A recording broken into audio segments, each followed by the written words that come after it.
birthday. Like, She like, I'm sorry. So Beyonce said she did this. Hey, Grandpa. How you doing? Good. Doing good? It's my granddaughter's birthday. Yes, it's her first birthday.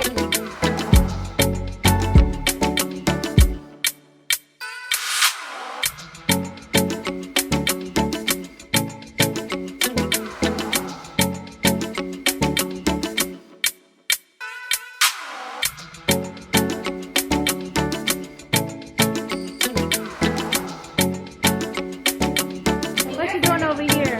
I'm making a fancy girl called cotton candy. Real cotton candy right here. You know what I'm saying? Oh, Lord. But wait, it ain't coming out yet. It gotta get warm. See, I already stay warm and hot. This thing gotta get hot. That's the fake cotton candy.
I'm from the church.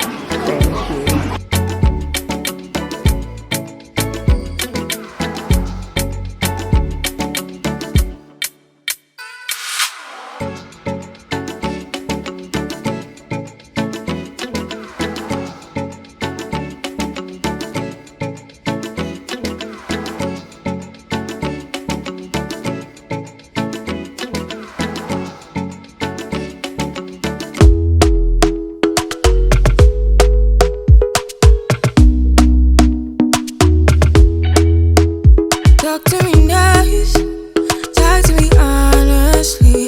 Look in my eyes, don't let it fall on me. Say you're a good guy, make me believe it. Daddy, so happy birthday. Happy birthday, Joy. Rewind, feels so nice. With time, you I know how to make me feel right. I can't help how this sweet talk. Say happy birthday, Joy. Happy birthday, Joy, mommy. My grandbaby. I'll make a video. Happy birthday, Joy, baby. Look at you, beautiful. Happy birthday, Joy, Joy. Happy birthday,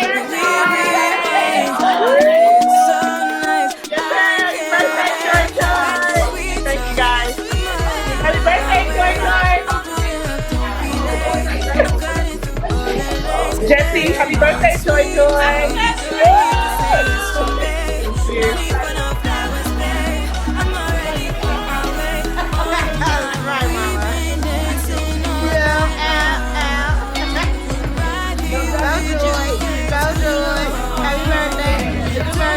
Nothing here or now, but I'm done waiting, done wasting my time. Let the sweet talk, I'm already on my way.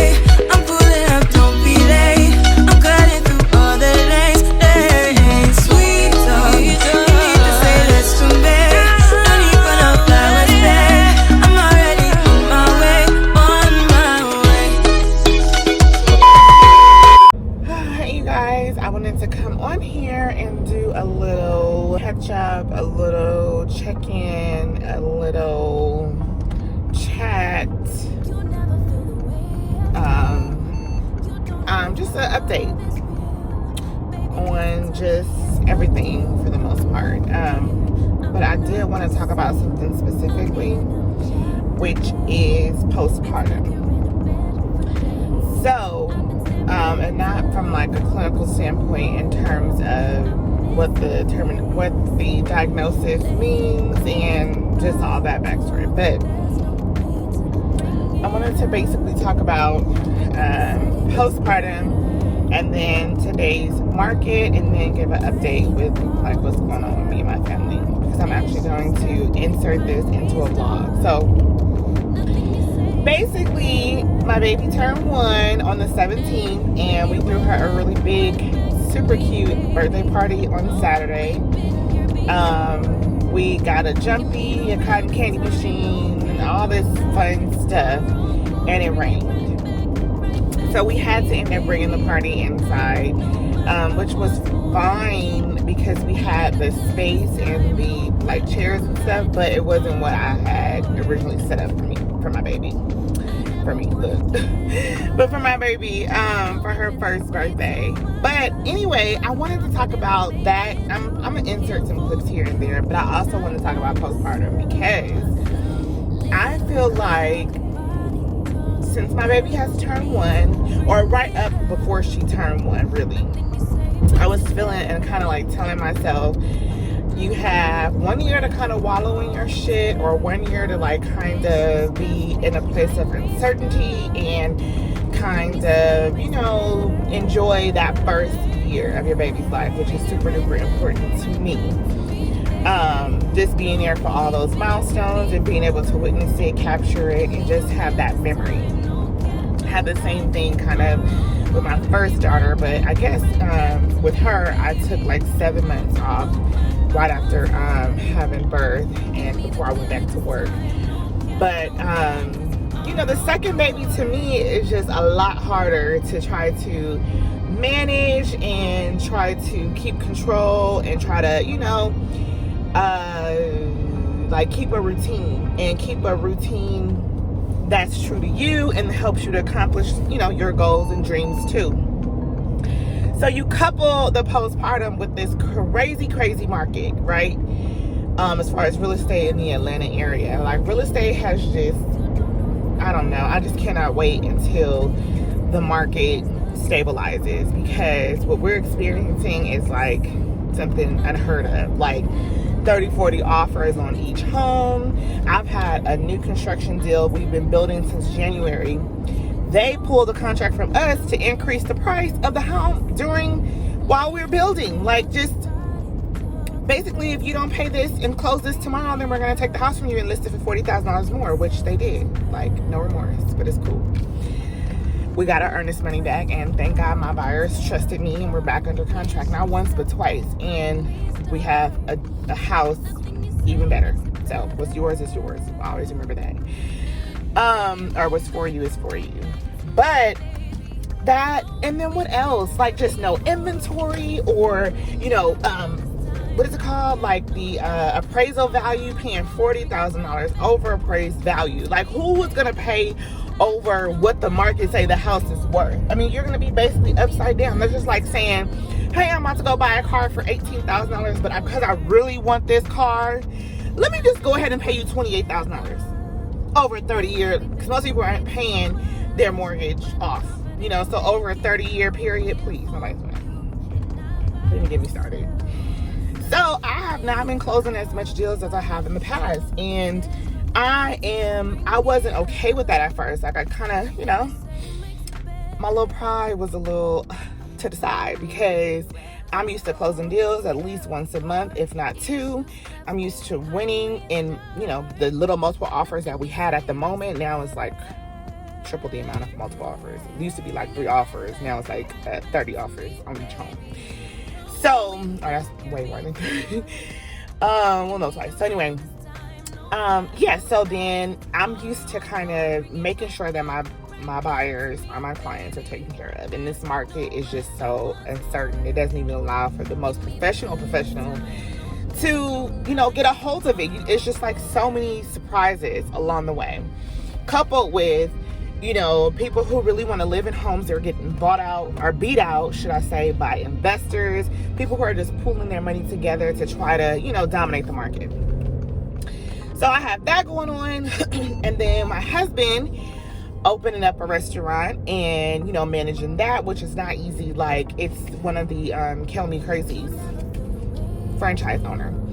And then that's just been hard. I mean, it's been good as far as success, but people that want to work, right? So you got people who are on unemployment, or people who can go do DoorDash and Uber Eats and Postmates and whatever, and can work at their own leisure with their children in the car if they so please to, and can make, you know, if not more than what we're paying. So we're not, you know, able to have stable employees. I mean, we have some, but it's like we need more.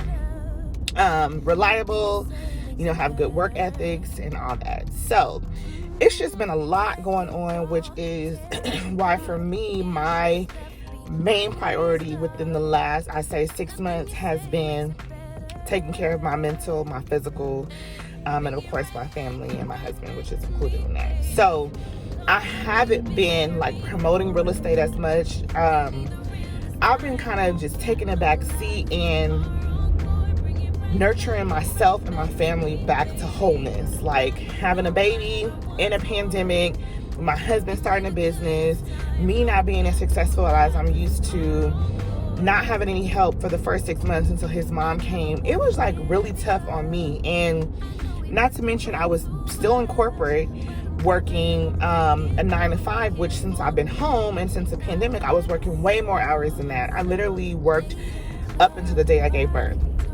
And on top of it, coming right back and them just throwing me into a full portfolio. So I wasn't able to manage all that. So I resigned again. I don't want to talk about that, but I resigned again from corporate when I went, and I'm 1099. I'm contract. So I have more control over my workload.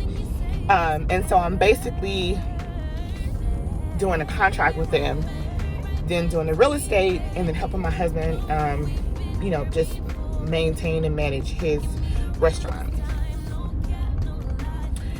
So I just want to say that, you know, for all the new mommies or mommies, for however, this is first time, second time, third time, you know, take care of you, okay? You never realize if postpartum exists or if it's something you might be experiencing. For me, I never realized it until it was already done. And I was able to reflect back and say, hey, damn, I wasn't myself. Like, I wasn't feeling, you know, happy, or I wasn't able to, you know, enjoy some of those moments for whatever reason. For me, I think it was just business, you know, business not doing what it used to, new business, you know, managing that and having struggles with that. And so I would just say business all around is kind of what helped contribute, whether it was corporate or business. It was just a lot. So I think as far as postpartum, mothers and women and ourselves, we have to stay true to ourselves, right? So remember to do the things that we love. If it's read a book, if it's exercise, if it's, you know, go taste new foods at different restaurants, if it's even just meet up with your girlfriends and your kids. Like, you have to continue to do some of the things that you love and that you enjoy, or else you will find yourself in a sense of postpartum, like a sense of like not being yourself, not being able to recognize, you know, that when you're not being yourself, you know, how that plays a role in your family.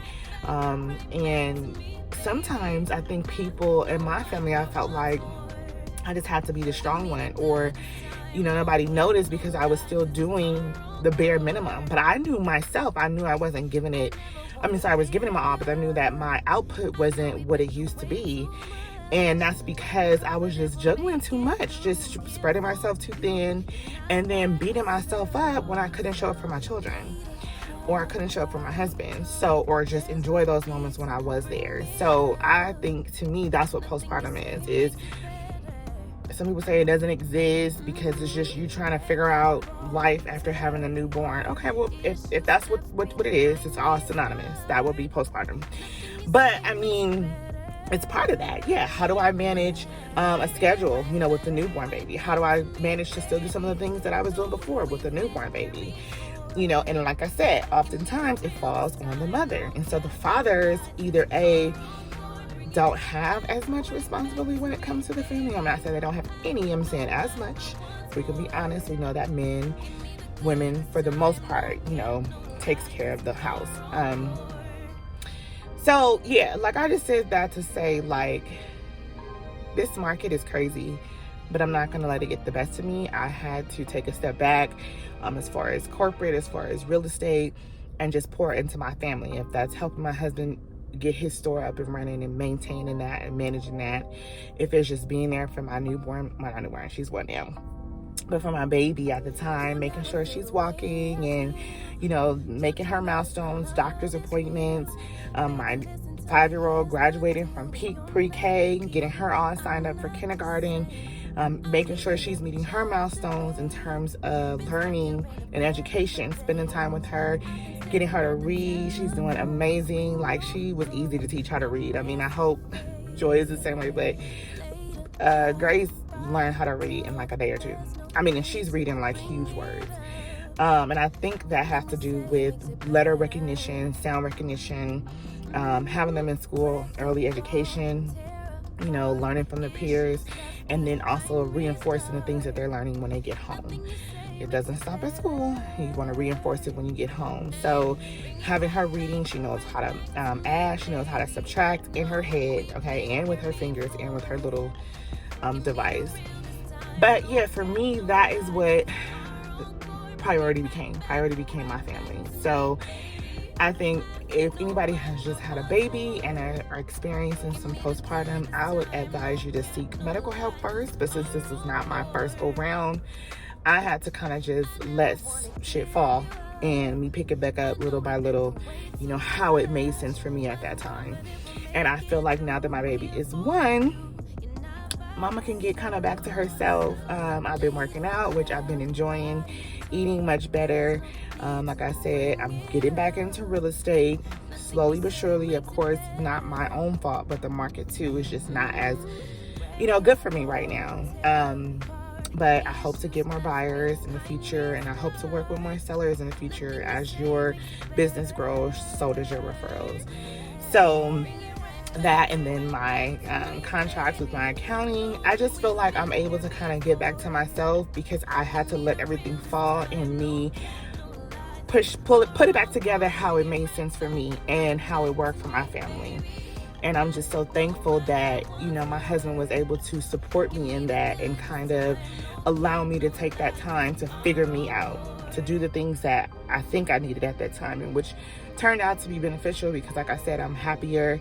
I'm not as stressed out. I'm not as, you know, irritable, you know, just kind of just really enjoying the moment. So I just urge anybody who is going through that phase of either just having a baby is to just journal, meditate, read your Bible, stay centered, figure out, and even for me, I'm a list person. Write out what makes you happy, write out what makes you sad, you know, and make sure you don't do the things that make you sad. You continue to do things that make you happy, or do one thing from the list a week or a day, or however that works for you. And like, we have to make ourselves happy. We're responsible for our own happiness. And my husband is not going to ever understand what I was going through at that time. He's not a woman. He can show compassion. He can show understanding. But as far as like really feeling me, he wouldn't get it. But I'm just so happy I'm no longer there. And I wanted to come check in and say hi to y'all. Look at crazy mess. I've been running errands, went to Costco, went to go get some gas, went to go drop off some stuff at the restaurant, and now I am having me a smoothie, and I'm about to go home and have dinner with my family for Sunday. There's reservations, so I probably need to hurry up and get dressed and go.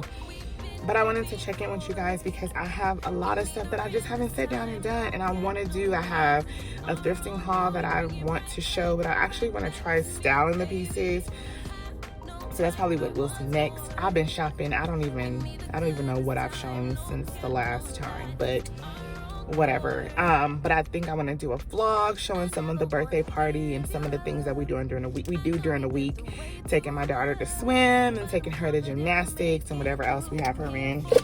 And then just spending time with her. I want to kind of show that side. I really want this channel to be me, whatever that is. So it's luxury, obviously, some shopping and all that, but I want it to be a documentation too of the growth of my children so that they can always look back at this and, you know, see it. I think that'll be so unique and bomb.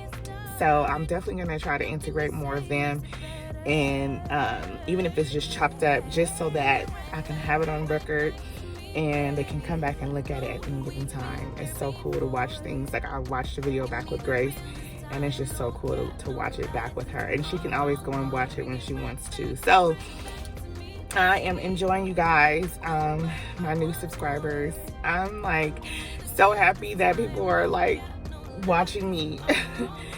So yeah, I just I don't know, just continue to support. I appreciate it. And if you can just, you know, like, comment, and subscribe, share the channel, write me a sweet message down below, and let's stay in touch. So you can always follow me on Instagram at Luxury Brand Listings, which I kind of want to change, but I'm gonna keep it. Luxury Brand Listings on Instagram. Yeah, talk to you later.